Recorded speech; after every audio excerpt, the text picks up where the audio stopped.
Have you ever wondered what happens to the people who fall through the cracks of the world? Have you ever thought about the faces we walk past every single day, the ones we pretend not to see? Think about the bitter, biting cold of winter, not the kind of cold that simply makes you shiver or reach for a thicker scarf. Think about the heavy, relentless cold that sinks deep into your bones, the kind of frost that steals your breath, numbs your fingers, and makes your heart beat just a little bit slower. It was December of 2004 in the small, rugged logging town of Blackwood, Oregon. The sky overhead was a thick, suffocating blanket of dark gray clouds.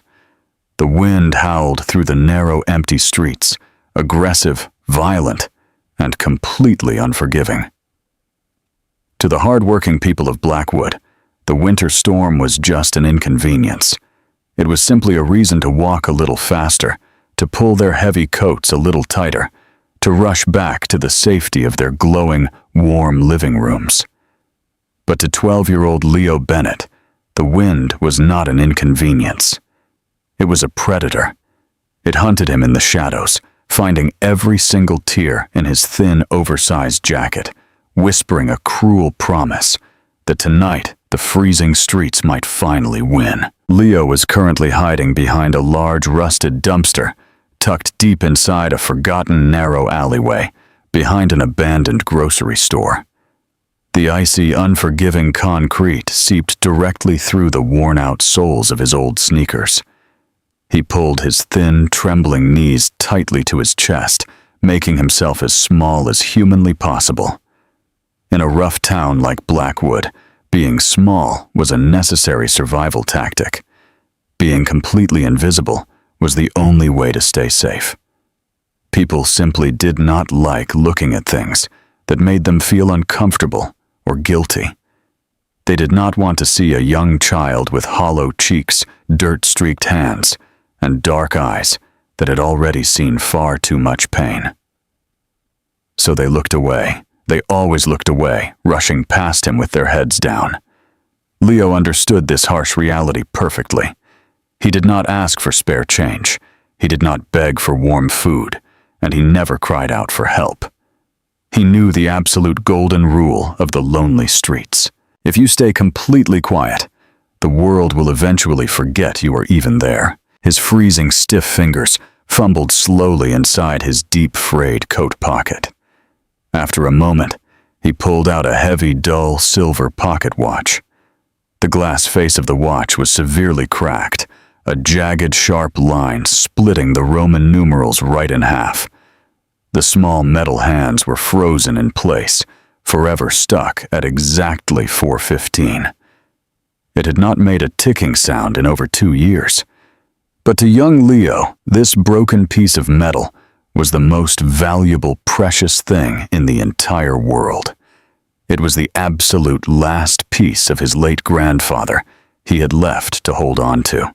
His grandfather had been a kind, gentle man, with rough, calloused hands, always smelling faintly of fresh pine sawdust and strong, old-fashioned aftershave.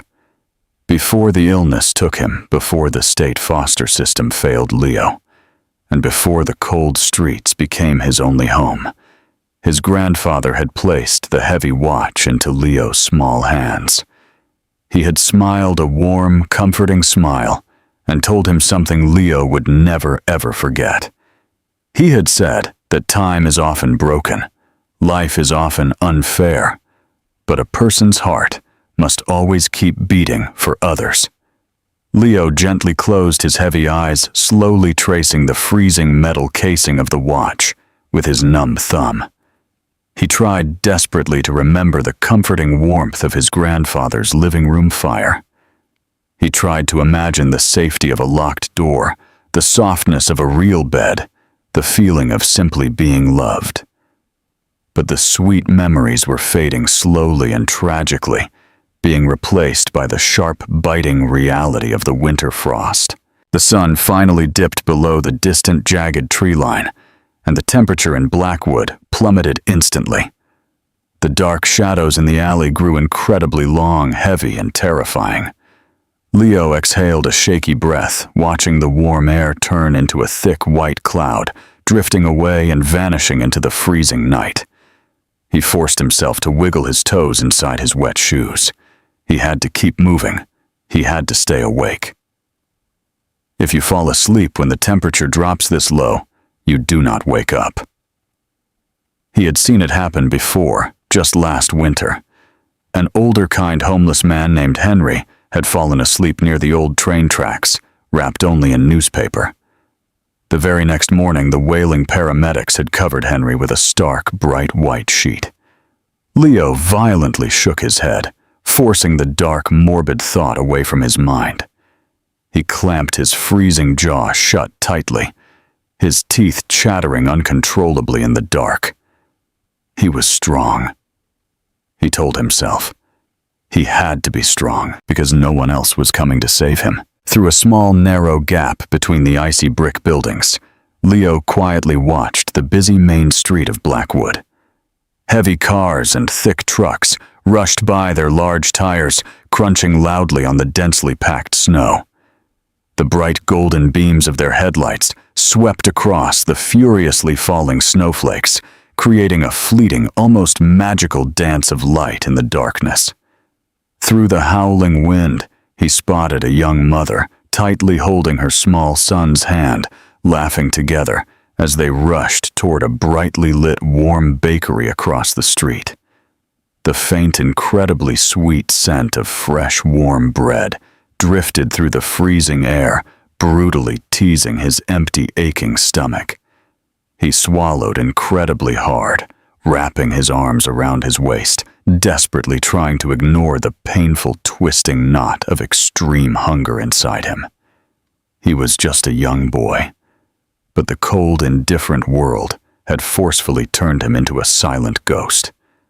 He was merely an observer, forever trapped, looking into a warm world he was no longer allowed to enter. As the late hours dragged on, the night deepened, bringing a strange, heavy silence that felt thick and deeply oppressive. It was the specific kind of absolute silence that made your ears ring a clear warning that the storm was about to get much worse. The snow began to fall much harder, turning into heavy, wet flakes that violently stuck to his long eyelashes, quickly melting and then freezing all over again. Leo slowly pulled a large, damp piece of cardboard over his shivering head, creating a pathetic, fragile shield against the furious, screaming storm. He huddled tightly under his single thin, torn blanket, closing his tired eyes, silently praying for the morning sun to rise. He prayed for just a tiny sliver of warmth, a brief moment of relief, but then suddenly, the heavy silence of the night completely broke. It was a strange, sudden sound cutting sharply through the wind. It was absolutely not the smooth, quiet hum of a passing family car. Instead, it was the violent, raw, incredibly aggressive roar of a massive, heavy engine. The deep sound echoed loudly through the empty, frozen streets, vibrating against the brick walls of the alley. It sounded chaotic, struggling desperately, fighting against the slick, icy road. Leo quickly opened his eyes, his small heart suddenly pounding heavily against his ribs. The loud roar sputtered, choked, and then a terrifying, agonizingly loud metallic screech ripped through the freezing air. It was the undeniable, horrific sound of heavy steel violently sliding across solid ice. This was followed by a sickening heavy impact, a loud crunch that made Leo flinch backward. Then dead absolute silence returned. Even the howling wind seemed to hold its breath for a long, terrifying second. Leo remained completely frozen under his cardboard roof, his wide eyes staring into the dark street. The golden, unbreakable rule of the streets screamed loudly in his mind. Do not get involved, Leo. Do not leave your hidden safe spot. Do not invite trouble, because trouble always takes whatever little you have left. He gripped his grandfather's broken pocket watch tightly in his small hand. Every single survival instinct he possessed begged him to stay hidden in the shadows, to ignore the crash, to simply wait for the police sirens to arrive. But as the seconds ticked by, there were no sirens. There were no shouts for help. There was only the freezing, deadly silence of Blackwood. And deep inside his chest, a powerful, stubborn feeling began to rise, a profound empathy that the bitter cold had completely failed to kill. He slowly, hesitantly pushed the damp cardboard aside, his shaking breath catching sharply in his throat as he stood up, stepping out of the shadows, completely unaware that his next choice was about to change his life and the entire town forever. The bitter wind immediately slapped Leo in the face, feeling exactly like a handful of sharp, broken glass. He pulled his thin collar up tightly, tucking his freezing chin down into his chest. He took one step out of the shadows, and then another. The thick snow crunched loudly, breaking beneath his wet, ruined sneakers. The old street lamp at the corner of the block flickered nervously, buzzing with a dull, yellow electric hum. Underneath that dim, sickly light, the heavy snowfall revealed the chaotic aftermath of the terrible sound he had just heard. Lying in the middle of the frozen intersection, partially covered by the rapidly falling snow, was a massive motorcycle.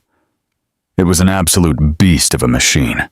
It was heavily built, coated in thick black paint, with long, heavy chrome pipes that were now deeply scraped and ruined. The large front tire was twisted at a completely unnatural, violent angle.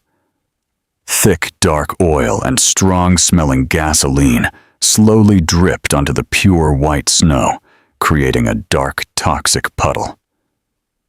The heavy engine was still clicking, letting out small, dying hisses of white steam as the freezing air attacked the hot metal. Leo stood completely frozen in his tracks. His breath caught tight in his throat. His wide eyes slowly moved past the ruined machine, following the deep, jagged gouge in the icy road.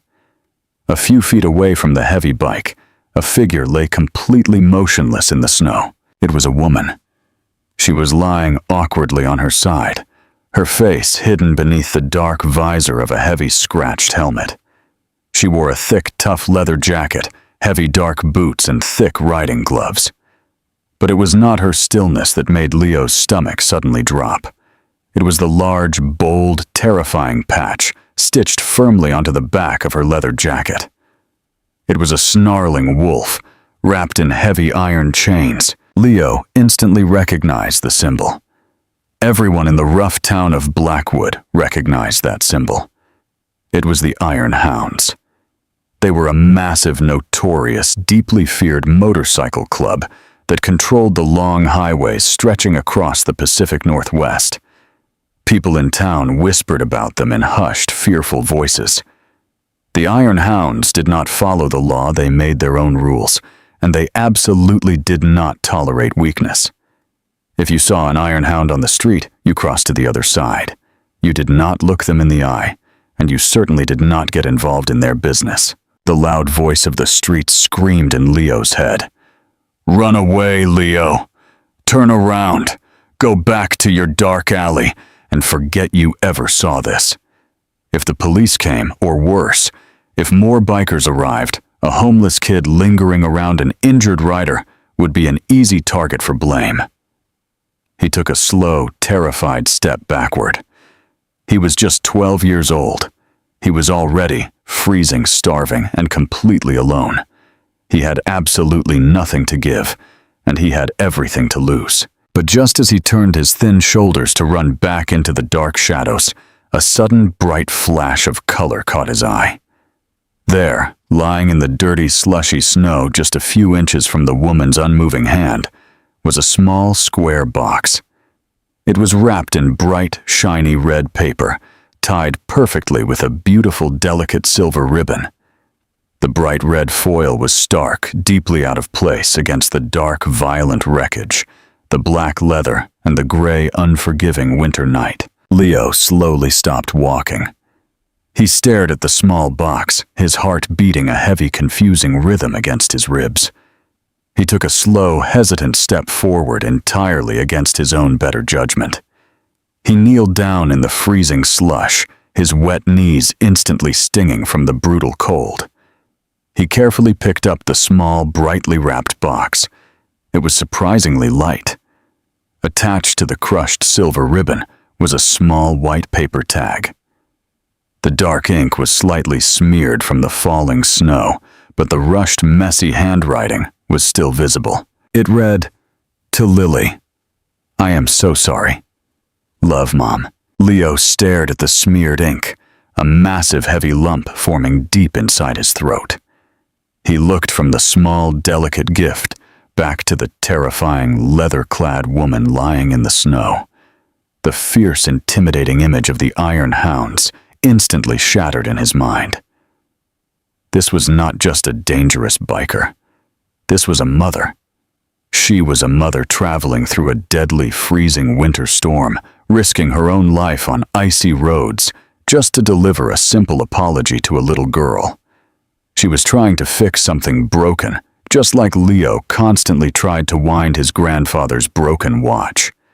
She was trying to mend a fractured bond. He carefully placed the small red box deep into his own coat pocket, right next to the broken silver watch.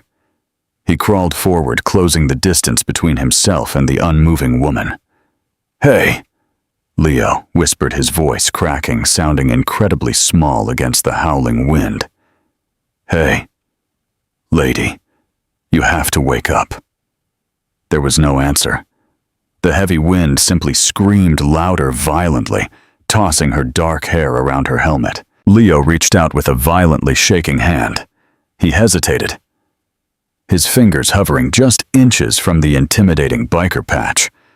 Finally, he pressed his small, freezing fingers against the thick leather of her shoulder. He pushed her slightly, trying to roll her onto her back. She was incredibly heavy, essentially dead weight. He gritted his teeth, digging his wet sneakers into the ice, and pulled with all the tiny strength he had left in his underfed body. She rolled over onto her back with a soft, heavy thud. Leo quickly unbuckled the strap of her heavy helmet, pulling it off her head to give her air. Her face was pale, almost gray, and deeply bruised along her cheekbone. She had sharp, tough features with a small silver ring piercing her lower lip. Her eyes were completely shut. "Come on," Leo pleaded, his breathing growing rapid, panicked, and shallow. He pulled off his wet, worn glove, pressing his bare, freezing fingers against the side of her neck. Her skin was terrifyingly cold. It felt like touching solid marble. For a terrifying second, Leo felt absolutely nothing. Then, buried deep beneath the cold surface, he felt it. A pulse. It was incredibly faint, painfully slow, and deeply uneven. But it was there. She was alive. But Leo knew the bitter truth of the Blackwood winter. She would not be alive for much longer. The temperature was dropping fast already, well below freezing. She was lying directly on the solid ice, her thick jacket torn from the crash, letting the deadly cold seep directly into her bones. He looked desperately up and down the dark, empty street. There were no passing cars. There were no warm lights in the windows. The entire town was asleep, safely locked away in their warm beds, blissfully unaware of the tragedy unfolding on the pavement. If he ran to find help, it would take far too long. By the time he found a working payphone, or convinced a skeptical adult to follow a homeless boy into the storm, she would be completely frozen. She would be dead. Leo looked down at her pale, still face. He remembered the small red gift in his pocket. He remembered the harsh, lonely feeling of being completely abandoned by the world. He knew exactly what it felt like to lie on the freezing ground, hoping, desperately praying that someone, anyone, would stop and care. He could not walk away. He simply could not let this woman die alone in the dark. "Okay," Leo whispered firmly, his voice shaking, but his resolve suddenly locking into place. "Okay, I got you. I am not going to leave you here." He grabbed the heavy, thick leather collars of her jacket, wrapping his small, freezing hands tightly around the tough material. He planted his worn feet on the slick, icy road, bending his knees. He was about to do the impossible. He was about to drag a full-grown, heavily armored biker through the freezing snow all the way back to his hidden dark alley. It was a crazy, desperate plan, but it was the only plan he had. Leo tightened his small, freezing hands around the thick, heavy leather of the biker's collar. The tough material was already stiffening rapidly, freezing in the bitter, swirling air. He planted his worn, wet sneakers firmly on the icy road. He took a deep, sharp breath, filling his small lungs with the burning, frosty wind. He leaned his thin body backward, putting every single ounce of his meager weight into his arms, and pulled. Absolutely nothing happened. She was like a massive, immovable stone, frozen fast to the slick, unforgiving pavement. Her heavy leather boots, the thick armored jacket, and her sheer, unconscious dead weight were simply too much for a half-starved 12-year-old boy. Leo let out a frustrated, exhausted breath. The freezing wind aggressively whipped his dark hair across his eyes, almost mocking his desperate, foolish attempt to play the hero. He refused to let go. He adjusted his grip, his numb fingers aching terribly as they dug deeper into the cold leather. He shifted his footing, scraping away the top layer of loose snow to find a tiny patch of rough asphalt beneath. He closed his eyes, gritting his chattering teeth, and pulled again. A loud, sharp groan escaped his pale lips. Every single muscle in his small back screamed in sudden bright pain. This time she shifted. She slid across the ice, moving perhaps 2 short inches. It was a tiny, pathetic distance, but to Leo, it was a massive, undeniable victory. The dark, hidden alleyway was only about 30 yards away from the crashed motorcycle.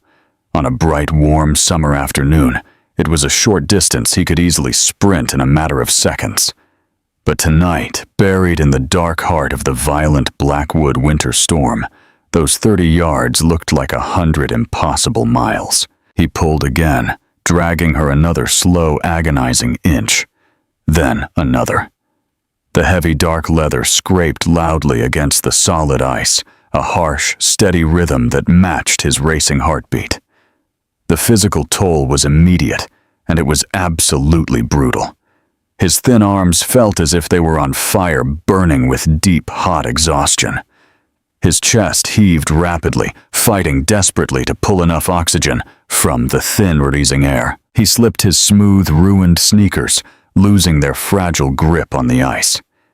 He fell forward, his knees slamming violently against the solid, frozen road. Sharp electric pain instantly shot up his thin legs, bringing quick, hot tears to his dark eyes. He stayed on the ground for a long, heavy second, gasping for air, the deadly cold quickly seeping through his wet, torn jeans. The loud, survival-focused voice in his head returned, screaming at him to stop. It told him he had tried his best, he had made an effort, and now it was time to save himself. It told him he was going to freeze to death right alongside her if he did not walk away. But as he knelt there in the slush, his shivering leg pressed against his coat pocket. He felt the hard, heavy shape of his grandfather's broken silver watch. Right next to it, he felt the sharp, rigid corners of the small red Christmas gift. He remembered the messy, smeared handwriting on the small white tag. "To Lily, I am so sorry, love, Mom." He opened his tired eyes, looking at the pale, unconscious woman lying in the snow. She was completely helpless, totally, entirely dependent on a boy she had never even met. If he left her here, the heavy, blinding snow would quickly cover her. In an hour, she would just be a dark, unmoving mound on the road. By morning, the bright red gift would be buried forever, and a little girl named Lily would never get her mother back. Leo violently shook his head, forcing the tears out of his eyes. "No," he whispered to the empty street, his voice cracking from the cold. "No, we are not stopping." He forced his aching, bruised knees to straighten. He reached down, grabbing the freezing leather collar once more. He pulled with a sudden renewed burst of desperate energy. Inch by inch, foot by foot, he dragged her across the exposed, dangerous intersection. His vision began to blur dark spots, swimming in the corners of his eyes. The howling wind was so incredibly loud, it drowned out the sound of his own ragged, painful breathing. He finally reached the edge of the street. The raised concrete curb stood directly in his path, acting like a massive, impossible wall. He let go of her jacket, his arms dropping heavily to his sides, feeling completely useless like dead weights. He fell to his knees beside her, panting violently, his white breath pluming thickly in the dark air. "Come on, lady," Leo gasped, leaning close to her pale, still face. "You have to help me. I am not strong enough. Please." She did not move. Her chest barely rose with an incredibly shallow, slow breath. The cold was winning. Leo wiped his freezing, running nose with the back of his dirty hand. He stood up, stepping carefully backward onto the snow-covered sidewalk. He reached over the curb, grabbing her thick jacket by the heavy shoulders. He bent his knees deeply, taking a massive breath, and lifted. His back popped loudly, his frail spine curving under the immense crushing weight. He pulled her upward, dragging her heavy boots over the concrete lip. She cleared the curb with a soft, heavy thud. They were finally off the main street. They had reached the dark, narrow mouth of the alleyway. Instantly, the tall, imposing brick buildings on either side blocked the worst of the aggressive, screaming wind. The violent howling faded into a low, steady moan. But the deep, bone-chilling cold remained hovering thickly in the dark shadows. Leo did not stop. He could not afford to stop. If his burning muscles cooled down, they would lock up completely, and he would not be able to move at all. He grabbed her collar, dragging her deeper into the long, dark alley. They moved slowly past a row of rusted, overflowing trash cans, the foul smell frozen solid by the winter air. He navigated through the dark, pulling her over discarded, broken wooden pallets and piles of frozen debris. His hands were completely numb now. He could no longer feel his own fingers gripping the tough leather. He was moving entirely on blind, stubborn adrenaline. Finally, the large, dark green shape of his dumpster appeared in the shadows. Tucked neatly behind it, shielded slightly from the wind, was his pathetic makeshift shelter. It was nothing more than a few flattened, damp cardboard boxes and his thin, terribly torn blanket. It was a miserable, sad place, but tonight, it was the only safe haven in the entire world. With one final, massive, agonizing pull, Leo dragged the heavy biker onto the flat cardboard. He instantly let go, collapsing backward. He hit the freezing brick wall with a hard, dull thud, sliding down until he was sitting on the icy concrete. He pulled his trembling knees to his chest, his head falling heavily backward against the cold brick. He closed his eyes, his entire body shaking violently, completely. Consumed by total, overwhelming exhaustion. He had done it. He had actually done it. He sat there for a few minutes, simply listening to the sound of his own heavy, rapid heartbeat. Slowly, his breathing began to calm, returning to a normal, steady rhythm. The immediate burning pain in his muscles dulled into a deep, heavy ache. He opened his tired eyes, looking over at the woman lying on his cardboard bed. She was out of the wind, and she was hidden safely from the street. But as Leo watched her in the dim gray light of the alley, a new terrifying wave of panic washed over him. She was not shivering. Her thick, heavy clothes were soaked through with freezing snow and icy water from the road. The brutal, unforgiving cold of the Blackwood storm had already sunk deep inside her body. Getting her out of the wind was simply not enough. The ice was still pulling her away, slowly dragging her into the dark. Leo touched his own thin, worn jacket.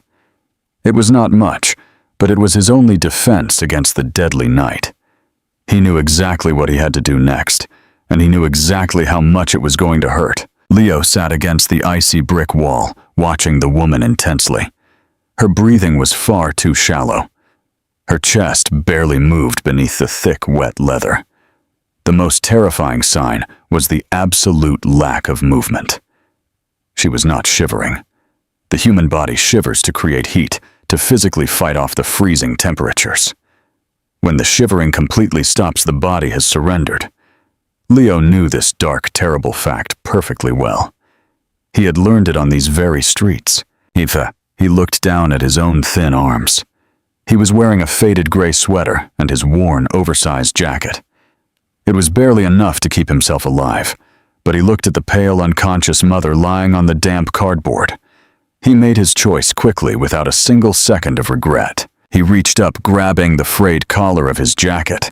He pulled the broken zipper down with trembling, stiff fingers. He slipped his thin arms out of the sleeves. The exact moment the jacket left his shoulders, the bitter, aggressive cold slammed into his small chest. It felt exactly like walking into a solid wall of ice. He gasped sharply, his teeth immediately slamming together, chattering violently in the quiet alley. He leaned forward carefully, draping his only jacket over her upper body. He tucked the thin fabric tightly around her cold neck, trying desperately to trap any remaining heat. Next, he grabbed his single torn blanket from the dark corner of his shelter. He spread it evenly over her heavy, wet legs. He sat back, wrapping his thin arms tightly around his own freezing chest. He waited, watching her pale face closely. He prayed for a change. He waited for a small twitch, a sudden cough, or a heavy sigh. But absolutely nothing happened. She remained completely still, trapped deep in a dangerous, icy sleep. The thin layers of dirty fabric were simply not enough. The freezing air in the dark alley was far too powerful. The damp, icy ground was quickly draining the last drops of life from her body. Leo realized with a heavy, sinking feeling in his stomach that simple blankets would not save her tonight. She needed actual, living heat. He swallowed hard, fighting down a sudden, massive wave of deep fear. If he did this, if he gave her his own body heat, he risked losing his own life. The bitter cold would rapidly drain him too. But he remembered the bright red gift sitting heavily in his coat pocket. He remembered the simple, desperate apology written clearly on the small white tag. He crawled forward on the rough, icy concrete. He lay down on the thin cardboard directly behind her. He pressed his small, frail body tightly against her wide, heavy leather back. He reached his thin arms completely around her waist, hugging her as closely as he possibly could. The initial shock of her freezing wet clothes was absolutely agonizing. It felt like hugging a block of solid frozen metal. A sharp, burning pain shot quickly through his small chest, making him cry out softly in the dark. He squeezed his eyes shut tightly, forcing himself to stay in place. He pressed his soft cheek against the cold, rough leather of her wet jacket. "Please," Leo whispered, his voice shaking violently. "Please do not die. I am sharing my heat. You have to take it." The dark, heavy hours of the night began to stretch out, feeling absolutely endless and terrifying. The storm continued to howl outside the narrow alley, throwing handfuls of sharp snow against the hard brick walls. The deadly cold crept slowly into Leo's wet toes, moving up his thin legs, stealing the feeling completely from his fingers. His eyelids grew incredibly heavy.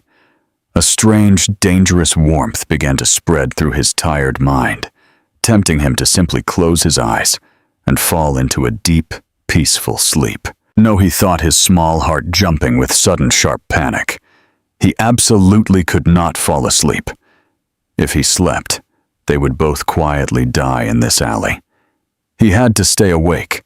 He had to keep his mind active, and he had to keep her spirit tied firmly to the living world. He needed to talk. He needed to fill the empty, freezing silence with something warm and something real. "My name is Leo," he whispered softly. his breath creating a tiny cloud of white mist against her dark jacket. "I am 12 years old. I live here, behind the old grocery store. It is not much, but it is safe, usually." He paused, taking a slow, shaky breath. "I do not know your name, but I know you are a mother. I found your present in the snow, the red one. It is very pretty. I put it in my pocket so it is completely safe. You wrote a tag for a girl named Lily. I think Lily is your daughter." He squeezed his thin arms a little tighter around her, hoping she could hear him somewhere deep in the dark. "You are trying to tell her you are sorry. That is a very brave, hard thing to do. It is hard to say you are sorry. It means you have to admit you broke something. But my grandfather always said, broken things are just waiting to be fixed." He shifted slightly, trying to ignore the painful numbness spreading rapidly through his left leg. He kept talking, his voice steady, acting as a small, fragile anchor in the massive winter storm. "My grandfather was a very good, kind man." Leo continued, a small, sad smile touching his freezing lips. "He was a carpenter. He worked with heavy wood and sharp steel tools. His hands were always rough, but he was very gentle. Whenever something broke in our house, a wooden chair, a picture frame, or a toy, he never threw it away. He would sit quietly at his workbench for hours. He would sand the rough wood, apply the strong glue, and hold the broken pieces together until they were whole again." Leo moved his frozen hand slightly, tapping his own pocket, feeling the solid shape of the silver watch. "He gave me his heavy pocket watch before he died. It is completely broken. The glass is cracked, and the metal hands do not move. It is stuck at 4:15. The mean people at the foster home told me to throw it in the trash. They said it was completely useless, but they were wrong." A single cold tear slipped slowly down Leo's dirty cheek, freezing almost instantly in the bitter air. "It is not useless. It reminds me of him. It reminds me that even when time feels broken, you still have to keep going. You cannot just give up and lay down in the snow. You have to get up, and you have to fix what you broke." He leaned his heavy head closer, speaking directly into the dark, thick material of her collar. "You broke something with Lily. I do not know what it is. But you bought that beautiful red gift, and you rode your motorcycle into a terrible, deadly blizzard. That means you want to fix it. You want to be a real mother again. You cannot fix anything if you are dead. Lily will just wait for you, and you will never arrive.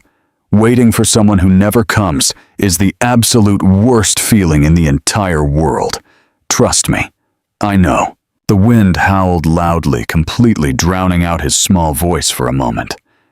He waited patiently, shivering violently against her back.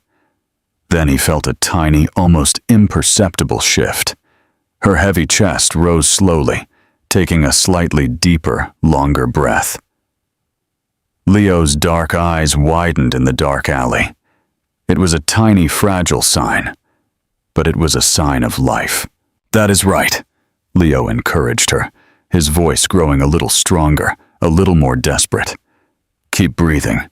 Take the heat. I have enough for both of us. You just have to hold on until the morning. The sun will come up and the terrible storm will stop. We just have to survive the dark." He kept talking to her hour after agonizing hour. He told her warm, bright stories about his grandfather's workshop. He described the sweet smell of the fresh pine shavings. He told her about the happy time they built a small wooden birdhouse together, painting it bright blue. He poured every single warm memory he had directly into the freezing night, offering them as a strong shield against the deadly winter. His voice eventually grew weaker, slowly turning into a rough, fragile rasp. His small body shook continuously, entirely exhausted, completely drained of energy. But he never let go of her. He stayed wrapped tightly around the terrifying biker, a small, forgotten boy, holding a hardened, broken mother firmly to the earth. He became her physical armor against the frost, fighting the long, terrible night with absolutely nothing but a broken watch, a red gift, and a stubborn, beautiful refusal to let the darkness win. The long, terrible night finally began to break. The angry, howling wind slowly lost its brutal strength, fading into a low, tired whisper. The heavy, dark snow clouds began to part just enough to let a pale, gray morning light filter slowly down into the frozen streets of Blackwood. It was a silent, deeply frozen morning. The entire world was completely covered in a thick, blinding white blanket. Inside the dark, narrow alleyway, the air was still bitterly, painfully cold. But the deadly, biting edge of the winter storm had finally passed. Roxanne Vance slowly opened her heavy eyes. It was not a sudden, peaceful waking.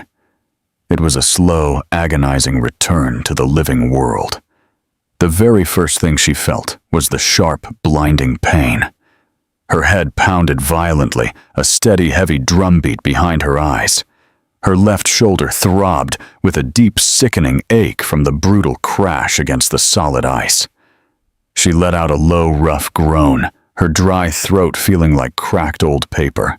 She expected to feel the deadly numb bite of severe frostbite.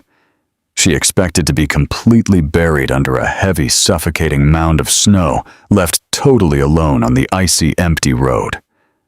But as her mind slowly cleared, she realized she was not dead. She was not even freezing. Instead of the deadly ice, she felt a strange, stubborn warmth. It was a small, fragile heat, pressing tightly and firmly against her back. She slowly blinked her dark eyes, trying desperately to clear her blurry vision. She stared blankly at the rough, damp cardboard, just inches from her bruised face. She saw the dirty red brick wall of the alleyway, coated in a thin layer of white frost. She felt a thin, terribly torn blanket covering her heavy, wet legs. She felt a small, worn jacket draped carefully over her thick leather chest. And then she felt the slow, steady, undeniable rhythm of a small heartbeat pressing firmly against her spine. She took a slow, painful breath and tried to shift her heavy body. The exact moment she moved, the small figure behind her jolted violently. Leo woke up with a sudden, terrified gasp. He scrambled backward instantly, his worn, wet sneakers slipping loudly on the freezing cardboard. He hit the cold brick wall with a soft thud, pulling his thin knees tightly to his chest. His dark, wide eyes stared at her completely, filled with a complex mix of deep exhaustion and sudden panic. He was shivering uncontrollably, his pale skin tinged slightly blue from the brutal, lingering cold. Roxy slowly pushed herself up, wincing sharply as a bright, hot pain shot through her bruised ribs. She sat up on the damp cardboard, leaning heavily on her right arm. She turned her head slowly, looking at the small boy huddled against the icy wall. Roxy was a hardened veteran rider of the Iron Hounds. She was tough, cynical, and deeply guarded. She had seen violence, she had seen cruelty, and she had seen the absolute worst parts of the world. She knew exactly how to read people quickly, always looking for a hidden threat or a selfish motive. But looking at this freezing, filthy child, her tough, heavily guarded mind completely stopped working. She looked carefully at his thin, shivering arms, wrapped only in a faded, damp gray sweater. She looked down at her own chest, seeing his worn, oversized jacket covering her thick, heavy leather. She looked at the torn blanket spread carefully over her legs. The incredible reality of the situation hit her, suddenly feeling exactly like a heavy, solid brick to the chest. This tiny, homeless child had found her broken on the street. He had somehow dragged her heavy, dead weight into this hidden, dark alley. He had freely given up his only protection against the deadly storm. He had wrapped his own freezing, fragile body around hers, risking his own life just to keep her heart beating. "You are awake," Leo whispered, his voice incredibly rough, cracking painfully from the cold and the long hours of talking in the dark. He did not sound proud. He did not sound like a hero expecting a grand reward. He simply sounded deeply, profoundly relieved. Roxy stared at him, her dark, tired eyes wide with absolute disbelief. "Kid," she managed to say, her voice a low, painful gravel in the quiet morning air. "What did you do?" Leo rubbed his freezing bare arms, shivering violently against the wall. "I dragged you out of the road. You were freezing. You would not wake up." She looked past him, staring out toward the dark mouth of the alley. She saw the distant snow-covered intersection where she had crashed. She calculated the long distance in her mind. It was absolutely impossible. She weighed over 180 pounds in her heavy riding gear. He was just a frail, starving boy, barely skin and bones. "You pulled me?" she asked slowly, her voice trembling slightly, completely forgetting her tough biker persona. "All the way from the street." Leo nodded slowly, his chattering teeth making a soft clicking sound. "Yes, I could not carry you. You are very heavy." A massive, unfamiliar lump formed deep in Roxy's throat. In her harsh, brutal world, absolutely nobody did anything for free. Every single favor had a steep price. Every act of kindness was just a calculated move hiding a dark, selfish motive. But looking into Leo's wide, innocent eyes, she saw absolutely nothing but pure, unselfish humanity. He had absolutely nothing in the world. He was living in a freezing alley, hiding behind a rusted dumpster. Yet he had freely given away his only heat, his only shelter, and his only safety to save a terrifying, intimidating stranger. "Why?" she whispered. The tough, heavy armor around her heart, cracking instantly, falling away in the cold morning air. "Why didn't you just run away when you saw my jacket, when you saw the club patch? Most people run. Why didn't you leave me?" Leo looked down at his freezing, dirty hands. He slowly reached into his pocket, his numb fingers brushing gently against the broken silver watch. He thought about his grandfather. He thought about the lonely, silent nights on the street. "Because," Leo said, simply looking back up into her dark eyes with quiet, absolute certainty. "Nobody deserves to be left behind in the cold. It is a terrible way to go, and you have to deliver your present." Roxy completely froze. Her breath caught sharply in her throat. She instinctively touched her heavy leather pockets, realizing the small red gift was missing. Panic flared briefly in her chest, but before she could speak, Leo slowly reached into his own coat pocket. With trembling, careful fingers, he pulled out the small red box, holding it out to her like a precious, fragile treasure. "It fell in the snow," Leo explained softly. "I kept it safe for you. Lily is waiting for it. You cannot fix things if you are gone." Roxy slowly reached out, taking the small box from his freezing hands. She stared at the smeared handwritten tag.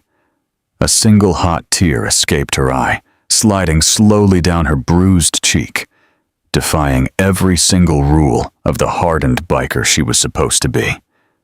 In all her tough, violent years, riding with the most feared men in the country, she had never met anyone as fiercely strong or as incredibly brave as the shivering boy sitting right in front of her. Roxy held the small red box tightly in her heavy hand. She looked down at the bright silver ribbon. Then she looked back at the shivering, pale boy huddled against the icy brick wall. The harsh gray morning light illuminated his dirty, hollow cheeks and his deeply exhausted dark eyes. Without saying a single word, she slowly reached out, grabbing his thin, worn jacket. She pulled it off her own chest, handing it directly back to him. "Put it on Leo," Roxy ordered, her voice firm, but strangely soft. "You are absolutely freezing. Put your jacket on right now." Leo hesitated for a brief second, his teeth chattering loudly. Then he reached out with trembling, numb fingers, pulling the familiar worn fabric back over his shoulders. He zipped it up quickly, pulling his thin knees a little closer to his chest. Roxy shifted her weight on the damp cardboard, wincing as another sharp wave of pain washed over her bruised ribs. She reached down, pulling the torn, dirty blanket off her heavy boots, tossing it gently over Leo's shivering legs. "I am fine," Leo whispered, his voice cracking slightly in the quiet alley. "You need the warmth. You were hurt very badly." "I am fine, kid," Roxy replied, letting out a rough, exhausted breath. She leaned her heavy head back against the freezing brick wall, closing her dark eyes for a moment. "Thanks to you." The quiet, empty town of Blackwood was slowly beginning to wake up. In the far distance, they could hear the low, muffled sound of a snowplow scraping heavily against the icy main road. The storm had finally ended, leaving behind a completely frozen, silent world. Roxy slowly opened her eyes, turning her head to look at Leo. She studied him closely, her sharp mind trying to process the incredible possible reality of the night. She slowly turned her left shoulder toward him. The heavy dark leather of her jacket was badly scraped from the violent crash, but the large, bold patch on her back was still clearly visible. The snarling, angry wolf wrapped tightly in heavy iron chains. The absolute, undeniable symbol of the dangerous Iron Hounds. "You told me you know exactly what this is," Roxy said, slowly pointing a stiff-gloved finger at the large patch. "You know exactly who we are. Everyone in this town knows." Leo looked at the angry wolf. He nodded his head slowly, his dark eyes perfectly calm. "Yes, people are very scared of you. They cross the street when they hear the loud motorcycles. They whisper about you in the grocery store." "And you?" Roxy asked, leaning slightly closer, her dark eyes searching his pale face for any sign of hidden fear. "Why didn't you cross the street, Leo? When you saw the patch, why didn't you just keep walking in the dark?" Leo took a slow, deep breath, pulling the torn blanket a little tighter around his thin shoulders. He looked at the heavy leather, and then he looked directly into her tired, bruised face. "Because," Leo answered, his voice quiet, but incredibly steady, "I have lived on these cold streets for a very long time. I have seen truly bad people. I have seen the dark things people do when they think nobody is watching. I have seen worse things than a scary picture sewn onto a jacket." He paused, glancing down at the bright red gift resting gently in her lap. "Besides, monsters do not ride through deadly winter storms to deliver pretty presents. Monsters do not write sorry on little white tags. When I looked at you lying in the snow, I did not see a scary biker. I just saw a mother who needed help. I just saw a person." The simple, profound honesty of his words hit Roxy incredibly hard. In her rough, violent world, people were constantly judged by the colors they wore, the territory they controlled, and the deep fear they commanded. But this small, starving boy had completely ignored all of the heavy armor. He had simply looked past the dangerous reputation, the terrifying patch, and the thick leather. He had looked directly at her broken humanity, and he had chosen to save it. Roxy looked down at the small red box. She gently traced the silver ribbon with her stiff thumb. "Lily is my daughter," she whispered, her tough voice suddenly cracking, revealing a deep, hidden well of pain. "I left her a very long time ago. I made some terrible, selfish choices. I chose the loud road, the fast life, and the club over my own family. I broke her heart. I broke everything." She looked back up at Leo, a single heavy tear shining brightly in her dark eye. "You told me earlier that broken things are just waiting to be fixed. I do not know if I can ever fix this, Leo. I do not know if she will ever forgive me. But I was finally writing back to try." "You have to try," Leo said firmly, his small jaw setting with stubborn determination. "My grandfather always said the only way to fail completely is to stop trying to put the pieces back together. You are still alive. You still have time." Roxy stared at him, absolutely amazed by the deep, quiet wisdom living inside such a young, fragile boy. She took a deep, shaky breath, wiping her dirty face with the back of her heavy leather glove. The tough, hardened biker returned to her eyes, replacing the vulnerable mother. But the cold hardness was gone. It was replaced by a fierce, protective gratitude. She reached her stiff, cold hand deep inside her thick jacket pocket.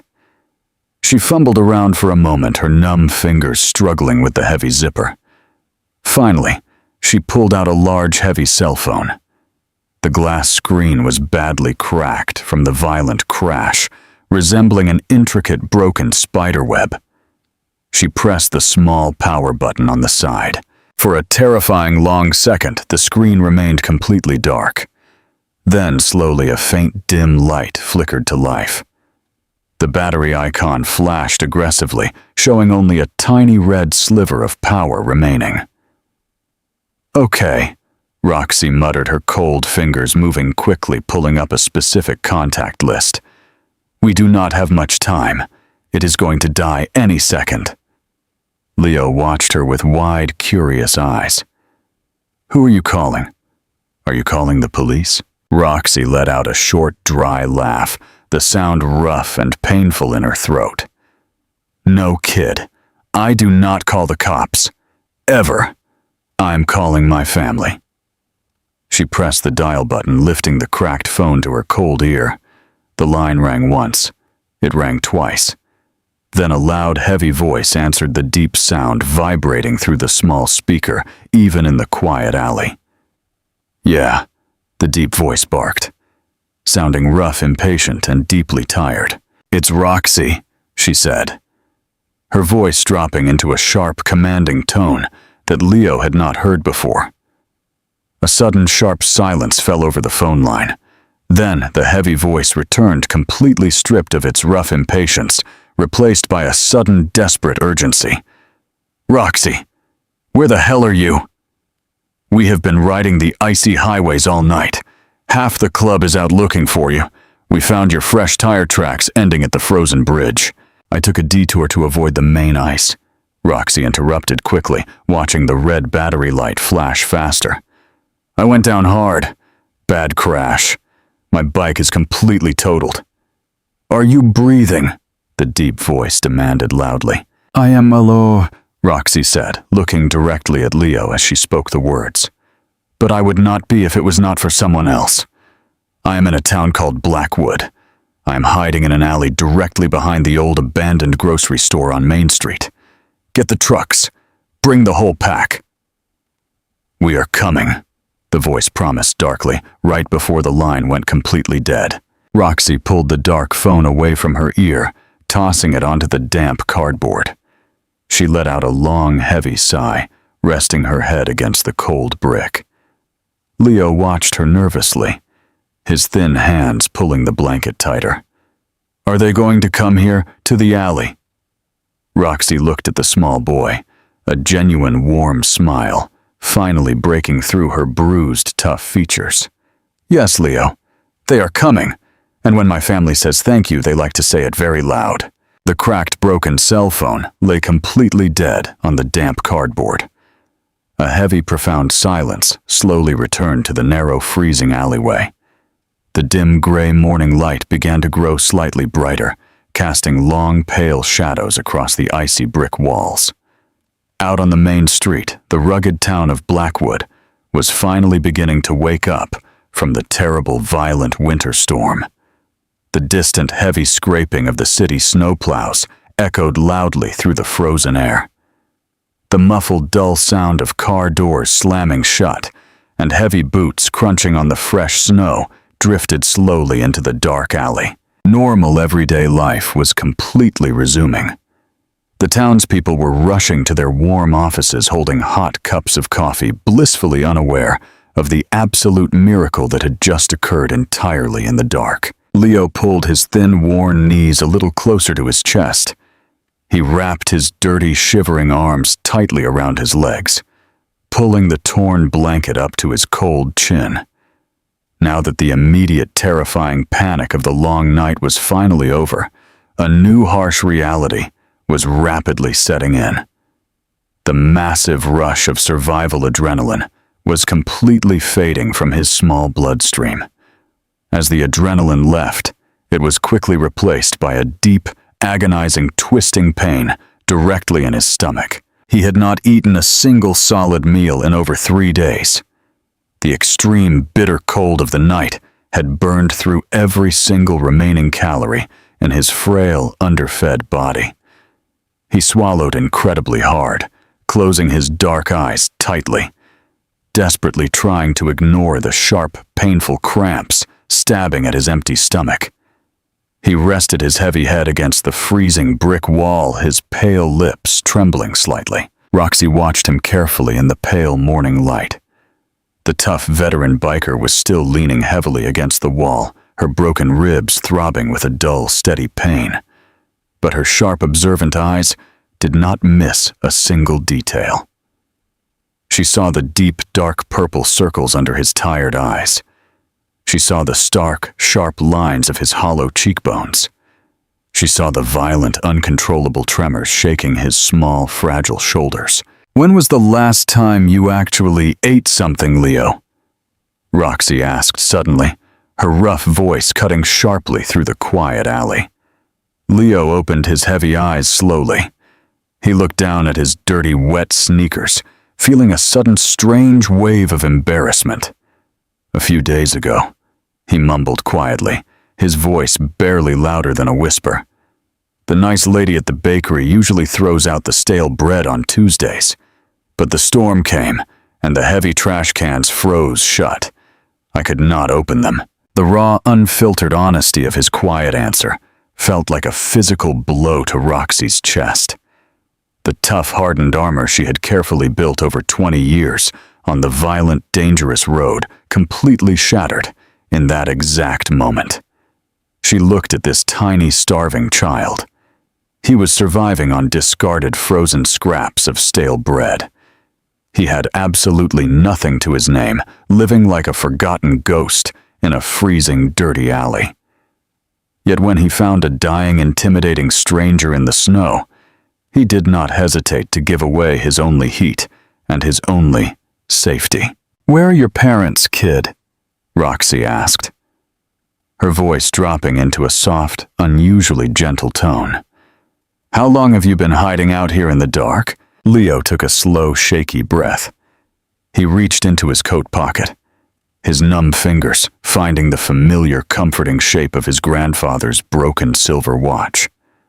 "My mom died when I was very little," Leo explained slowly, his dark eyes staring blankly at the icy concrete. "I do not remember her face very well. My grandfather took care of me after that. We were very happy. He taught me how to fix broken wood and how to stay strong." He paused, a single cold tear forming in the corner of his tired eye. "But he got very sick last year. The doctors could not fix him. When he died, the state people came. They put me in a big, crowded foster home. The older boys were very mean. They hit me and they stole my food. The adults did not care. They just looked away. So I ran away. I came back here to Blackwood, because this is where my grandfather lived. I feel closer to him here, even in the cold." Roxy listened in absolute stunned silence. She felt a deep, burning surge of hot anger rising rapidly in her chest. She was angry at the deeply flawed, broken system that had completely failed this innocent, brave boy. She was furious at the comfortable, warm townspeople who walked past this dark alley every single day, completely ignoring a starving child. But most of all, she was deeply, profoundly angry at herself. She looked down at the bright red Christmas gift resting gently in her lap. She thought about her own daughter, Lily. She thought about the warm, safe, comfortable home she had foolishly walked away from. She had willingly abandoned her own child, choosing the loud, chaotic freedom of the motorcycle club. She had created a terrible void in Lily's life, a void that looked exactly like the deep, sad loneliness swimming in Leo's dark eyes. "I am a terrible mother, Leo," Roxy whispered roughly, a fresh, hot tear sliding slowly down her bruised cheek. "I left my little girl. I thought the club was my real family. I thought the fast road was the only place I belonged. I let her think she was not important. I broke her heart, just like the system broke yours." Leo shook his head quickly. He leaned forward on the damp cardboard, completely ignoring his own painful, shivering body. He looked directly into her dark, tear-filled eyes. "No," Leo said firmly, his small voice carrying a heavy, profound weight. "Terrible mothers do not risk their lives in deadly winter storms. Terrible mothers do not buy beautiful red presents and ride across solid ice just to say they are sorry. You made a big mistake, but you are trying to fix it. That is the most important part. You just have to get back on your feet and you have to keep trying." Roxy stared at the small, wise boy. She slowly reached out her heavy, stiff hand, gently resting her thick leather glove on his frail, trembling shoulder. "You are a very strange, very special kid, Leo Bennett," she said softly, a deep, genuine warmth finally entering her rough voice. "You saved my life tonight, but I think you might have just saved my soul too." Leo offered a small, weak, freezing smile. He leaned slightly into her heavy, comforting touch. For the very first time since his grandfather had passed away, Leo finally felt a tiny, fragile spark of real safety. He was sitting in a freezing, dark alley beside a heavily bruised, terrifying biker, but he suddenly did not feel completely alone anymore. They sat together in the quiet, freezing alley, waiting patiently for the long morning to fully break. The bright yellow winter sun finally began to rise above the tall, snow-covered roofs of Blackwood. The harsh, bright sunlight reflected violently off the pure white snow, filling the dark, narrow alley with a harsh, blinding glare. The biting wind had completely died down, leaving the town trapped in a strange, heavy, frozen stillness. An hour slowly passed. Then another hour dragged by. Leo's extreme hunger was becoming entirely unbearable.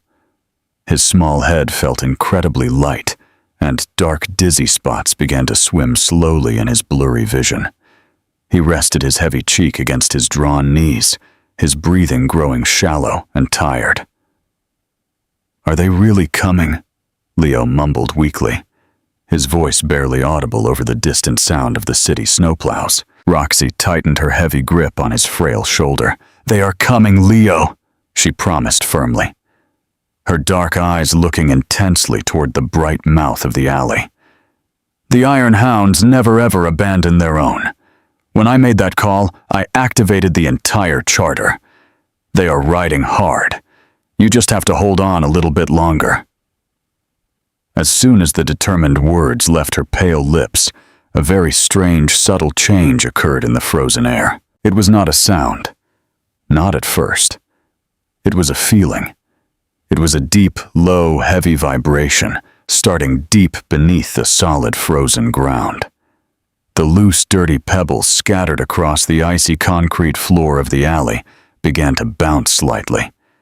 The heavy, rusted metal of the old dumpster began to rattle, with a very faint, almost invisible hum. Leo slowly lifted his heavy head, blinking his dark, tired eyes. He placed his freezing bare hand flat against the icy brick wall. He could actually feel the solid brick trembling softly beneath his numb fingers. The vibration grew slowly, steadily transforming from a subtle feeling into a deep, low, acoustic rumble. It sounded like distant heavy thunder rolling slowly across the frozen white mountains. But there were no dark storm clouds left in the bright blue sky. This thunder was entirely man-made, and it was moving very, very fast. Roxy slowly pushed herself up, wincing sharply, fighting through the deep pain in her ribs. A fierce, proud smile finally broke across her bruised, tired face. She looked down at the freezing, wide-eyed boy. "Do you hear that, Leo?" Roxy asked softly, the deep rumble growing significantly louder with every passing second. "That is the sound of a broken family coming to fix things." The deep, heavy vibration beneath the frozen ground quickly transformed into a massive, deafening roar. It was no longer just a subtle feeling in the cold brick wall. It was a loud, aggressive sound that completely swallowed the quiet town of Blackwood. The thick glass windows of the small bakery on Main Street began to rattle violently in their wooden frames. The hot coffee cups vibrated gently, spilling dark liquid onto the tables. The ordinary quiet citizens of Blackwood froze entirely in their tracks. They stopped shoveling the snow, they stopped walking to their cars, and they turned their heads slowly toward the edge of town. Then they finally appeared. It was not a small, disorganized group of weekend riders.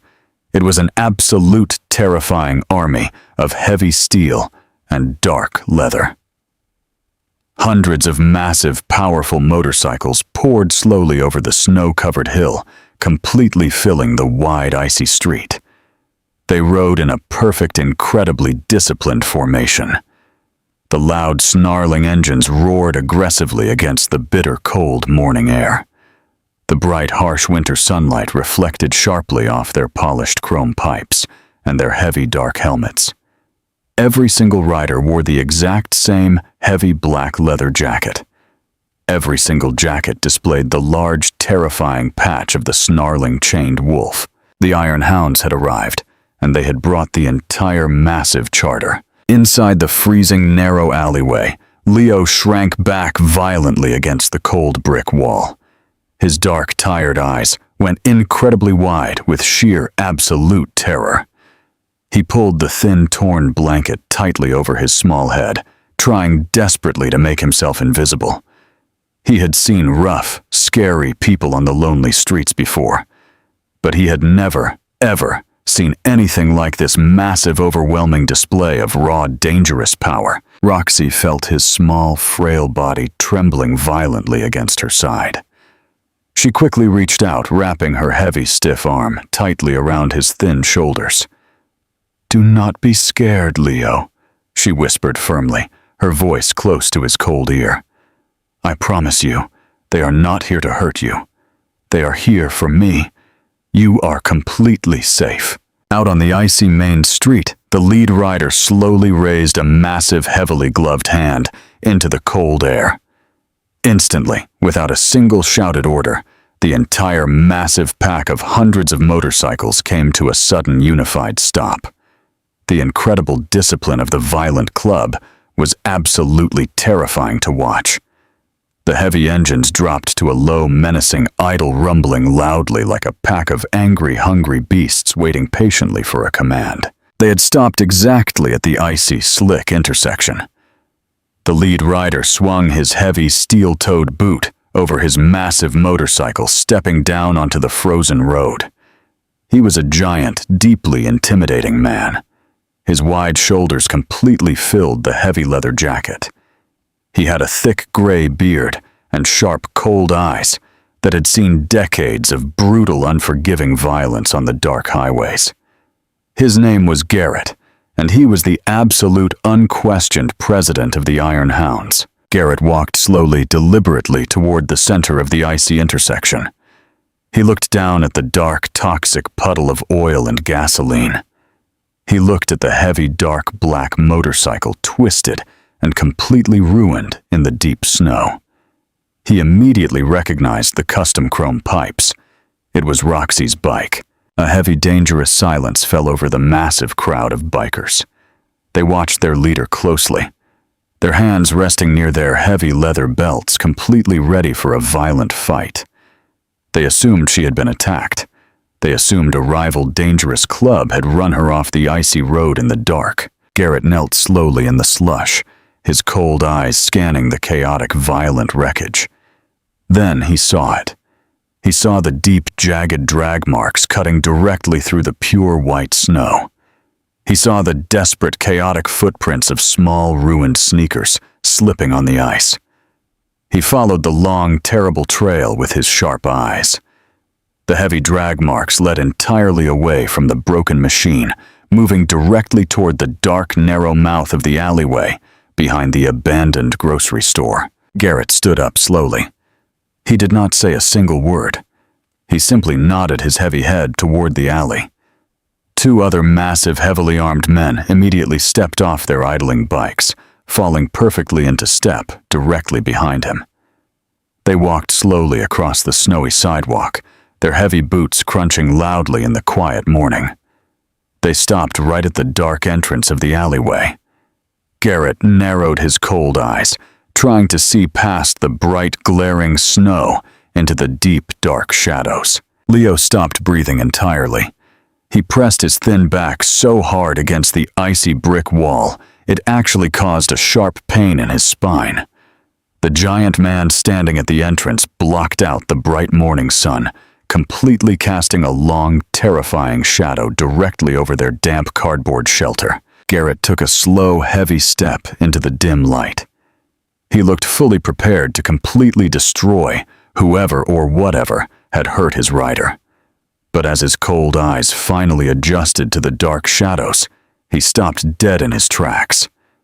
The intense, violent anger radiating from his massive body completely vanished, replaced entirely by profound, absolute confusion. He stared blankly at the damp, miserable cardboard. He saw Roxy, heavily bruised, pale, and leaning weakly against the freezing brick wall, and right beside her, tucked safely under her heavy, stiff arm, was a tiny, starving, terrified child. The boy was shivering violently, wearing a thin, torn gray sweater, and holding a small red Christmas gift in his freezing hands. "Roxy," Garrett rumbled loudly, his deep voice echoing heavily off the cold brick walls, sounding like thick, grinding stones. "What happened here? Who is this?" Roxy looked up at the giant, intimidating man. She did not flinch, and she did not lower her tired eyes. "I hit a massive patch of black ice, Garrett," she said, her rough voice carrying a strong, proud weight in the quiet alley. "I went down incredibly hard. The bike is completely dead. I was out cold, lying directly in the freezing snow." Garrett looked slowly from the ruined heavy motorcycle on the distant street back to the long, deep drag marks in the snow, and finally, directly at the frail, starving boy. His sharp mind struggled desperately to understand the impossible physics of the brutal scene. "You were in the road," Garrett said slowly, his thick brow furrowing deeply. "Who moved you into this alley?" Roxy gently placed her stiff, cold hand on Leo's trembling head. She looked Garrett directly in the cold eye. "He did," Roxy answered, simply her voice breaking slightly with sudden, overwhelming emotion. "This boy, this hungry, freezing kid, he found me dying in the road. He refused to walk away. He dragged my heavy weight entirely by himself, inch by agonizing inch through the terrible storm. When I was freezing to death, he took off his only warm coat. He gave me his own body heat. He kept my heart beating, Garrett. He did exactly what the rest of the world completely refused to do." A heavy, absolute silence fell over the dark alley. The two massive men standing behind Garrett stared at the tiny boy in complete, stunned disbelief. Garrett looked down at Leo. He looked closely at the boy's worn, wet sneakers. He looked at his dirty, hollow cheeks and his incredibly thin, fragile arms. The giant president of the Iron Hounds, a man who commanded hundreds of violent, dangerous riders, felt a sudden, profound tightness in his chest. He slowly dropped heavily onto one knee, resting his massive boots on the icy concrete. He brought his huge, scarred face perfectly level with Leo's terrified, dark eyes. "What is your name, son?" Garrett asked, his deep, rumbling voice dropping to a surprisingly soft, gentle whisper. Leo swallowed incredibly hard, his small hands gripping his grandfather's broken silver watch tightly inside his coat pocket. "Leo," he answered quietly, his voice shaking violently in the freezing air. "My name is Leo Bennett." Garrett looked at the brave boy for a long, heavy moment. Then the giant biker did something nobody in the rough town of Blackwood had ever seen him do. He slowly reached out his massive, scarred hand and gently rested it on the damp, dirty cardboard, bowing his heavy head in a gesture of profound, absolute respect. Garrett stayed entirely still, resting his heavy weight on one knee. He looked closely at the small, shivering boy sitting on the damp cardboard. The massive, deeply feared leader of the Iron Hounds was completely humbled. He noticed the bright red box resting in Roxy's hands. Then his sharp, cold eyes caught a dull silver gleam. He noticed a heavy silver chain hanging slightly from the pocket of Leo's worn and oversized jacket. "What do you have in your pocket, Leo?" Garrett asked, his deep, rumbling voice incredibly gentle, trying hard not to frighten the terrified boy. Leo looked down quickly. He reached into his cold pocket with deeply trembling fingers. He slowly pulled the broken silver pocket watch out into the open. He held it out, resting the heavy metal flat against his dirty, freezing palm. The pale gray morning light caught the severely cracked glass, illuminating the frozen metal hands. "It was my grandfather's watch," Leo explained quietly, his thin voice shaking in the freezing air. "It is completely broken. The hands do not move at all. They are stuck at 4:15. But I always keep it with me.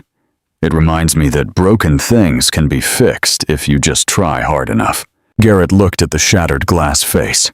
He slowly reached out his massive, heavily scarred hand. His thick, rough fingers gently touched the cold, broken silver. He understood the profound, heavy meaning behind the boy's simple, honest words. The giant biker looked up slowly, locking his cold eyes directly with Roxy. They both knew exactly what the boy meant. They were all deeply broken people riding constantly on broken, violent roads. "And the red box?" Garrett asked softly, turning his attention to the bright gift. "That belongs to her," Leo said, pointing a freezing, dirty finger at Roxy. "She dropped it in the deep snow when she crashed. It is a special present for her daughter, Lily. She was riding her motorcycle in the terrible storm. Just to deliver it. She wants to say she is sorry. She wants to fix her broken family." Garrett stood up slowly. His massive, wide frame towered entirely over the miserable, damp cardboard shelter. He looked down at Roxy, his heavy expression incredibly serious, carrying a deep, unspoken weight. "You never told any of us about a daughter, Roxy," Garrett said, his deep voice carrying a sharp hint of sad reproach. "I was deeply ashamed, Garrett," Roxy admitted openly, her rough, tired voice breaking slightly in the quiet alley. "I thought the club was my only family. I thought I ruined my real family completely. I was riding back to her house last night in the dark. I just wanted to leave the small gift on her front porch. I wanted to ride away quickly before she even saw my face." "You are absolutely not riding away today," Garrett commanded firmly, his voice echoing loudly against the icy brick walls. "Today you are going to walk right up to that front door. You are going to look your daughter directly in the eye, and you are going to hand her that box yourself." Roxy nodded her head slowly, wiping a fresh hot tear from her badly bruised cheek. "My bike is completely totaled, Garrett. The front end is crushed. I cannot ride." "You have brothers?" Garrett replied quickly, his loud voice rising, carrying a strong, undeniable authority. "You have an entire massive army riding directly behind you. We will get you there safely." Garrett turned his massive shoulders around. He looked out into the bright, freezing main street. Hundreds of heavily armed, terrifying bikers were waiting silently, perfectly still, waiting for his direct command. He raised his heavy gloved hand high up into the cold winter air. "Bring the heavy medical kit!" Garrett shouted loudly, his deep, booming voice echoing violently down the snowy street. "Bring the hot food! Bring the heavy wool blankets! We have a hero hiding in the alley." The absolute terrifying discipline of the Iron Hounds instantly broke into fast, highly organized action. The menacing silent pack suddenly transformed into a rapid, highly efficient rescue team. Massive, heavily bearded men leaped quickly off their loud motorcycles. They began digging urgently into their thick leather saddlebags. A tall, skinny biker with dark tattoos covering his entire face ran quickly into the dark alley. He carried a large, heavy, bright red medical bag. He dropped directly to his knees, right next to Roxy, quickly pulling out clean white bandages and thick, warm wraps. He began checking her bruised ribs with surprisingly gentle, practiced hands. Another huge biker, wearing a heavy, dark winter beanie, jogged heavily into the shadows. He was holding 2 large, steaming metal thermoses and a thick, heavy gray wool blanket. He knelt down directly in front of Leo. He completely ignored the dirty, freezing concrete pooling around his knees. He gently opened the heavy, warm wool blanket, wrapping it completely around Leo's small, shivering shoulders. "Here you go, little man," the huge biker said. His voice surprisingly soft, warm, and kind. He unscrewed the tight lid of the metal thermos, pouring a steaming hot cup of sweet chicken broth. "Drink this very slowly. It will warm up your freezing stomach and chase the ice away." Leo took the warm plastic cup with deeply trembling, numb hands. The rich, delicious smell of the hot chicken broth hit his freezing nose instantly. It was the absolute best, most wonderful thing he had ever smelled in his entire short life. He brought the rim to his pale lips. He took a small, careful sip. The hot, salty liquid slid slowly down his raw, sore throat. It sent a sudden, incredible wave of bright, beautiful warmth directly into his painfully empty stomach. He closed his dark, tired eyes, letting out a long, deeply happy sigh. Garrett stood completely still, watching the starving boy eagerly drink the hot soup. The massive leader felt a deep, unfamiliar, painful ache directly inside his heavy chest. He looked carefully around the miserable, damp alleyway. He saw the flattened, wet, dirty cardboard boxes. He saw the rusted, foul-smelling metal dumpster. He saw the pathetic, freezing, deadly conditions this brave, incredible boy lived in every single day of his life. "You really live out here, Leo?" Garrett asked, his deep voice thick with quiet, dangerous anger. "All by yourself in the freezing dark." Leo opened his eyes, taking another slow, warm sip of the delicious broth. He nodded his head slowly, wiping his mouth with the back of his dirty hand. "Yes, sir. I hide directly behind the big dumpster. The cold wind is not so bad back here, and nobody ever bothers me. The normal people in this town," Garrett rumbled loudly, turning his cold, angry eyes toward the bright, busy main street. "They just let you sleep outside in the deadly snow. They walk right past you every single day. They completely ignore you. People do not like looking at sad, broken things," Leo said. Simply, his honest, quiet words, carrying a heavy, brutal, completely undeniable truth. Garrett clenched his massive, heavily scarred fists tightly. The thick leather of his heavy riding gloves creaked loudly in the freezing air. The Iron Hounds were known outlaws. They broke the established law, they fought violently, and they lived completely outside of normal, polite society. But they possessed a very strict, completely unbreakable moral code. You always protect the weak, you deeply honor the truly brave, and you completely destroy anyone who hurts an innocent child. The ordinary law-abiding citizens of Blackwood had completely, utterly failed this young boy. In Garrett's eyes, the townspeople were the real, true criminals today. "Well, Leo," Garrett said firmly, kneeling back down, looking directly into the boy's dark, surprised eyes. "You absolutely do not have to hide anymore. You do not have to be invisible ever again. You saved one of our own riders today. You saved my sister. In our world, on our roads, that makes you blood." Leo lowered the warm plastic cup slightly. He looked at the giant, intimidating man with absolute, pure wonder. He did not completely understand the heavy, complex biker rules. He did not know what being blood truly meant. But he perfectly understood the deep, warm feeling of absolute safety spreading rapidly inside his small chest. The tall medical biker finished wrapping Roxy's badly bruised ribs tightly. He carefully helped her stand up slowly. She winced sharply, a quick hiss of pain escaping her lips, but she stood tall. She held the small, bright red gift tightly in her heavy hand. She looked down at Leo, her dark eyes shining brightly with deep, forever gratitude. "Are you ready to go, Roxy?" Garrett asked, stepping back slightly to give her enough space to breathe. "I am completely ready," Roxy said firmly, her voice regaining its usual tough strength.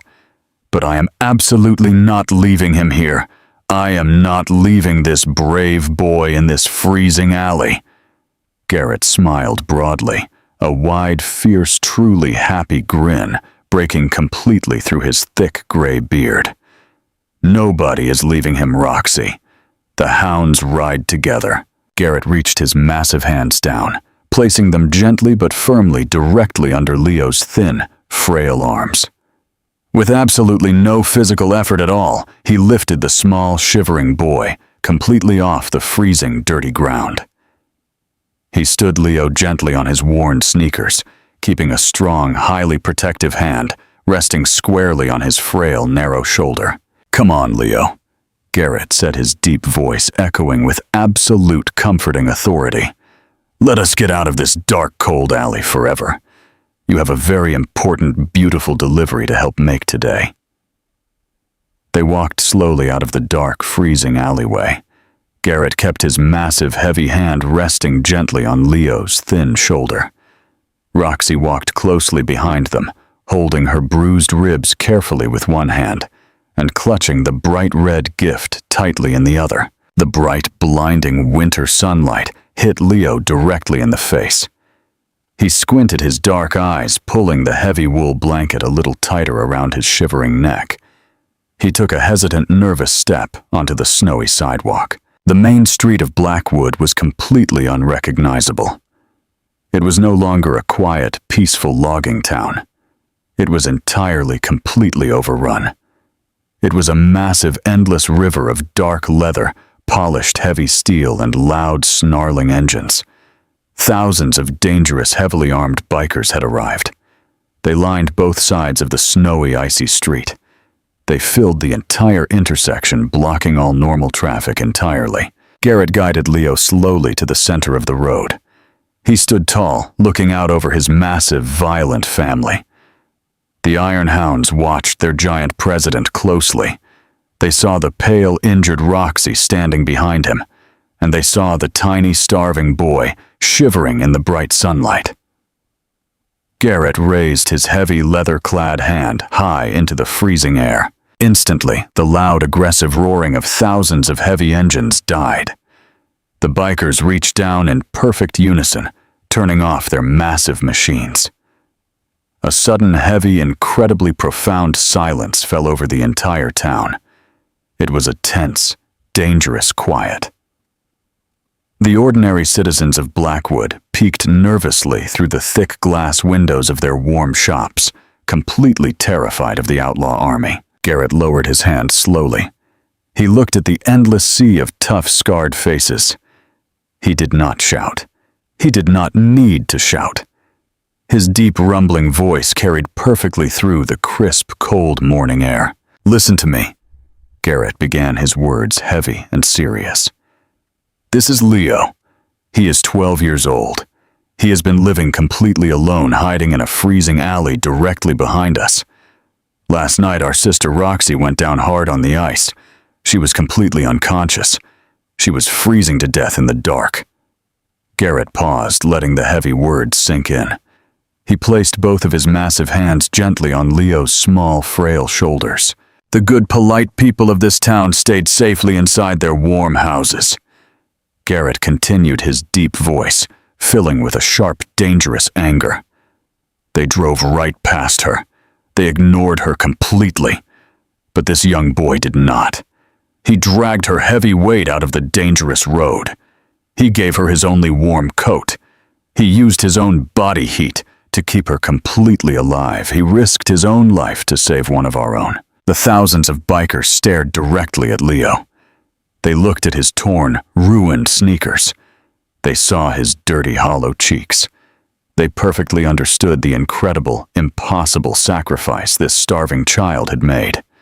Then an older biker, standing in the very front row, slowly raised his heavy hands.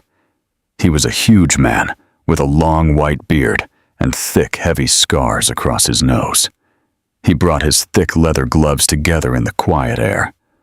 Clap! It was a single loud, heavy sound. It echoed sharply against the cold brick buildings. Then the tall biker standing directly next to him joined in. Clap! Then a female rider across the street raised her hands. Then 10 more riders. Then 100. The loud sound grew rapidly. It spread like a massive, powerful rolling wave down the icy, snow-covered street. Thousands of heavy, dangerous outlaws began to clap perfectly together. They clapped slowly, steadily, and deliberately. It was absolutely not a wild, chaotic cheer. It was a deep, unified rhythm of absolute, profound respect. The heavy sound vibrated violently deep inside Leo's small chest. Leo stood completely frozen in the center of the street. He looked at the endless crowd of tough, terrifying faces. They were all looking directly at him. For his entire painful life, people had always looked completely through him. They had pretended he did not exist. But today, right now, thousands of people were looking at him. They saw his bravery. They saw his true worth. Hot, fast tears suddenly filled Leo's dark eyes.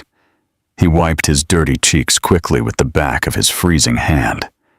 He had spent years trying to be invisible, but today he was the most important, respected person in the entire world. Garrett smiled warmly down at the crying boy. He slowly guided Leo toward a massive, custom-built, dark black motorcycle. It was the absolute biggest machine on the street. "Have you ever ridden a motorcycle, Leo?" Garrett asked gently, his deep voice rumbling with quiet kindness. Leo shook his head slowly, wiping his wet eyes. "No, sir. I've only watched them drive past the alley."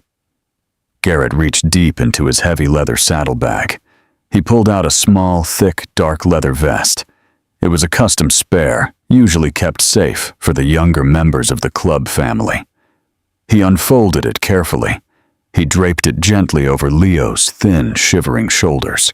The thick, warm leather felt incredibly heavy. It felt like a solid, unbreakable shield against the cruel, cold world. Leo looked down at his small chest. The leather was tough, and it smelled strongly of heavy oil and open roads. Garrett reached down, lifting Leo easily into the bright air. He placed the small boy gently onto the wide, comfortable leather seat. Garrett quickly climbed on right behind him. The giant biker's massive body created a warm, incredibly safe wall directly behind Leo's frail back. "Hold on very tight to the metal gas tank, Leo," Garrett instructed gently, his breath warm against the freezing wind. "Lean back against me. I will not let you fall." Leo reached his small hands forward. He grabbed the cold, smooth metal tank tightly. Roxy slowly climbed onto the back of another rider's loud bike nearby. She looked over at Leo. She gave him a small, incredibly brave nod. She tapped the heavy pocket of her leather jacket, showing him the red, yet was completely safe. Garrett reached down to the side of the engine. He turned the heavy silver key. He pressed the small black ignition button. The massive engine roared violently to life beneath them. It was a terrifying, deeply beautiful sound. The heavy metal vibrated rapidly, sending a sudden, wild rush of excitement directly through Leo's small legs. He gasped loudly, his heart pounding happily in his chest. All down the long, frozen street, thousands of heavy engines roared perfectly to life. The combined noise was absolutely deafening. It was a massive rolling thunder of pure raw power. The icy ground literally shook beneath their thick tires. Garrett kicked the heavy bike smoothly into gear. He slowly released the tight clutch. The huge machine rolled powerfully forward, its thick tires gripping the packed, icy snow easily. They rode slowly, proudly, straight down the center of Main Street. The entire massive pack of thousands of bikers followed closely behind them. They moved together like a single giant, completely unstoppable force. Leo looked around with wide, absolutely amazed eyes. He saw the ordinary, comfortable townspeople of Blackwood. He saw the young mother and the nice bakery lady. They were standing nervously on the snowy sidewalks. They looked completely shocked and deeply terrified. They were staring directly at the dirty, forgotten homeless boy. They were watching the tiny kid they had completely ignored just yesterday. He was now riding proudly safely at the very front of a massive, dangerous outlaw army. The bitter, sharp winter wind whipped violently against Leo's pale face. But he absolutely did not feel the freezing cold anymore. He felt the deep, radiating heat of the powerful engine. He felt the heavy, undeniable, safe presence of the giant man sitting behind him. He felt the thick, warm leather of the club vest wrapped tightly around his heart. They rode right past the old abandoned grocery store. They rode right past the dark, narrow alleyway. Leo turned his head quickly. He looked at the rusted metal dumpster one last time. He knew with absolute, perfect certainty that he would never, ever sleep on that damp cardboard again. The massive convoy turned sharply onto the long, winding winter highway. They were finally heading out of the small town. They were heading directly toward Lily's house. "How far is it?" Leo shouted loudly, trying desperately to be heard over the roaring wind.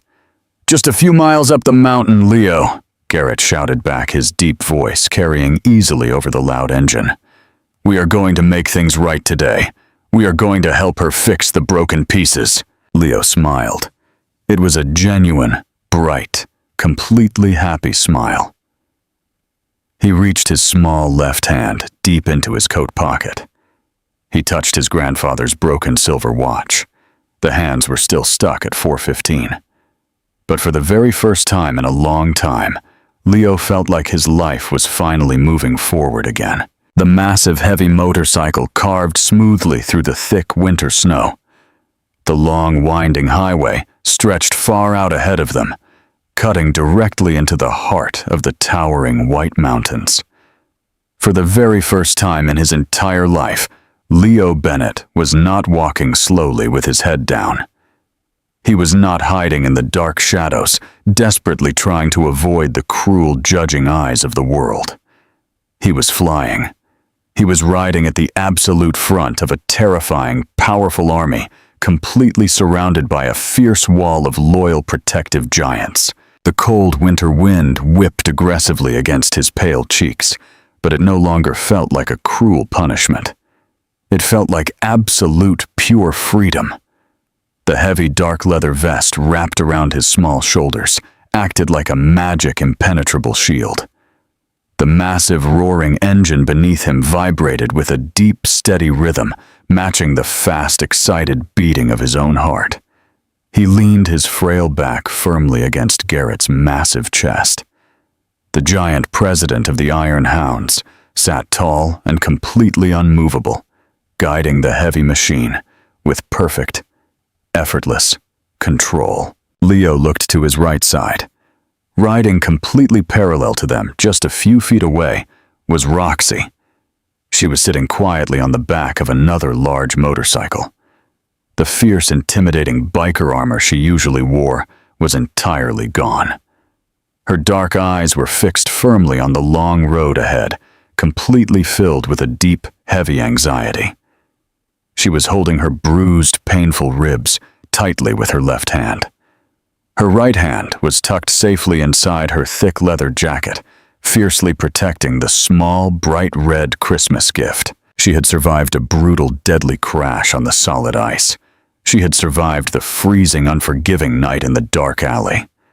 But looking at her pale, nervous face, Leo realized something incredibly profound. Roxy was much more terrified of walking up to her daughter's front door than she was of dying in the violent storm. Facing your past mistakes is always the absolute hardest battle. Leo completely understood that deep, paralyzing fear. He knew exactly what it felt like to be entirely broken and deeply afraid of the heavy pieces.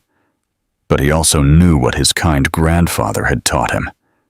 He reached his small hand into his cold pocket, gently tracing the cracked glass of the silver pocket watch. He silently prayed that Lily, the little girl waiting at the end of this long road, would understand it too.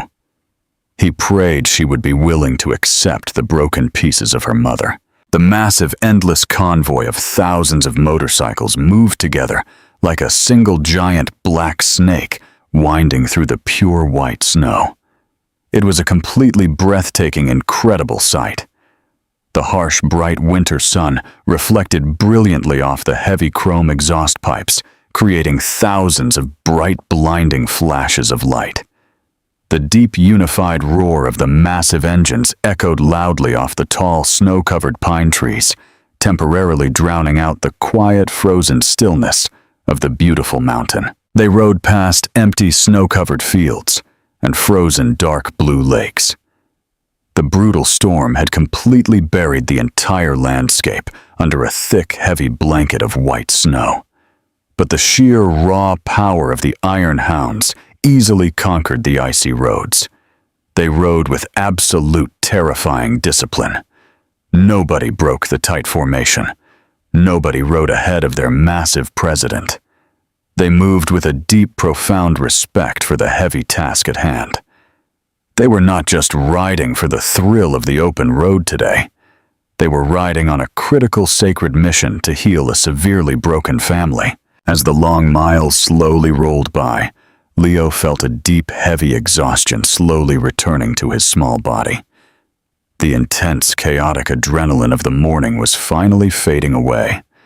His stomach was still warm from the delicious sweet chicken broth, but his thin muscles ached terribly from the brutal night. His heavy eyelids began to droop, fighting a losing battle against the gentle, vibrating hum of the motorcycle. Garrett felt the small boy slowly leaning heavier against his chest. The giant biker shifted his weight slightly, creating a more comfortable, secure pocket for Leo to rest in. He reached his massive gloved hand forward gently, adjusting the heavy wool blanket around Leo's freezing legs. "You can close your tired eyes, little man," Garrett rumbled loudly, his deep voice carrying easily over the wind. "I have got you completely safe. You are not going to fall. Just rest your heavy head." Leo did not need to be told twice. He closed his dark, exhausted eyes instantly, surrendering to the deep, heavy rhythm of the ride. He drifted into a strange, beautiful half-sleep. He dreamed of his warm, kind grandfather. He dreamed of the sweet smell of fresh pine shavings in the old workshop. But this time, in his dream, he was not completely alone. There was a giant protective wolf standing silently guard at the wooden door, keeping the cold, bitter winter entirely away. Nearly an hour slowly passed on the winding, icy mountain roads. The dense, tall pine forests gradually began to thin out. The long, empty highway slowly transitioned into a quiet, peaceful suburban road. Garrett gently tapped Leo on the thin shoulder. "Wake up, Leo," the giant biker said softly. "Open your eyes. We are finally here." Leo blinked heavily, sitting up straight up against the cold gas tank. He looked around with wide, curious eyes. They were entering a very quiet, completely normal suburban neighborhood. It was the exact opposite of the rough, dirty streets of Blackwood. There were rows of neat, identical houses painted in soft pastel colors. Every single driveway was completely cleared of the heavy snow. Bright, colorful Christmas lights hung beautifully from the clean, white gutters. Small, happy snowmen stood proudly in the front yards, decorated with bright orange carrots and thick wool scarves. It was a picture-perfect, deeply peaceful neighborhood. And it was absolutely no place for a massive, violent army of heavily armed outlaw bikers. The deep, terrifying roar of the thousands of motorcycles instantly shattered the quiet, peaceful morning. Normal families ran quickly to their front windows. Ordinary fathers stepped cautiously out onto their front porches, their eyes going incredibly wide with absolute sheer panic.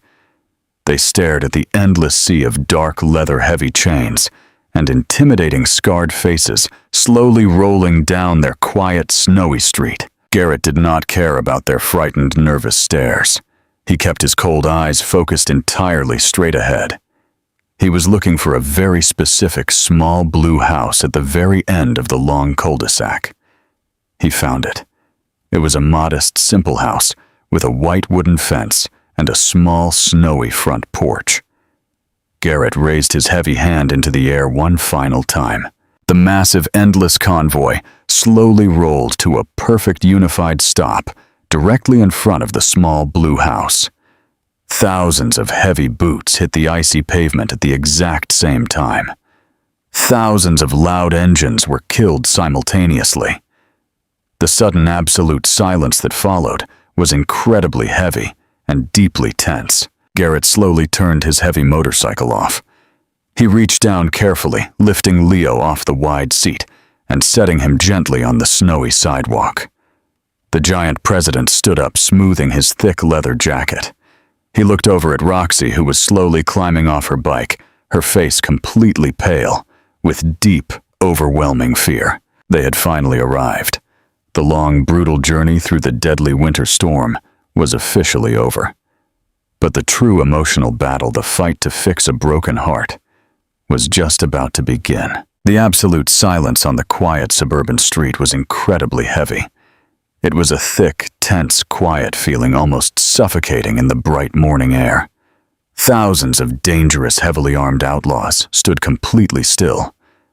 They did not speak. They did not smoke, and they did not look away.